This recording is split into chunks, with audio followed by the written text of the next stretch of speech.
Fine dining during Hurricane Irma. Sarasota County Emergency Management paid big bucks to feed its staff during the storm. The county is spending $130,000 for those meals, but Manatee County paid less than 10% of that amount.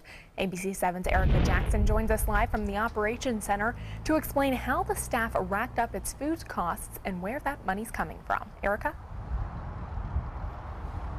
Good evening, Jacqueline and Scott. Sarasota County was expecting the worst and planning on feeding its staff for much longer than 4 days. But emergency management officials say they got off easy, but still ended up spending more than $100 grand. Ice was the main thing and no power because got awfully hot. It was a long 8 days for Mary Cooper after Hurricane Irma hit Florida. She was living without power, limited ice, and consuming all non-perishable food. I had some canned food, and I had peanut butter, tuna fish. And meanwhile, just 6 miles away, hundreds of staff members at Sarasota County's Emergency Operations Center were enjoying a meal from Madison's Catering, valued at $26 per person. It's really about making sure that we can provide service, take care of our first responders who are taking care of our citizens so that we have a seamless response.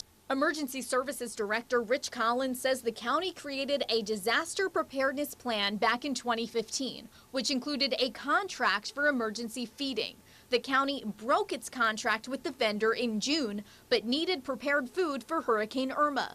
The former vendor was responding to Hurricane Harvey and recommended Madison's to feed up to 500 people per day, totaling at $130,000. Collins says the county can get that money from FEMA since President Trump declared a state of emergency. The funds for this come from what's called Category B, and that is reimbursable to 100% for 30 days. So we will be seeking reimbursement for that cost. But Manatee County only spent $9,000 for its food services provided by the Salvation Army. Emergency Operations Chief Sherilyn Burris says FEMA will only reimburse, quote, reasonable and necessary expenses, and the county would become responsible for anything not covered by the feds. Still, Collins says Sarasota County's agreement with Madison's is nothing out of the ordinary. And it's consistent with where our contract was last August that we brought to the board.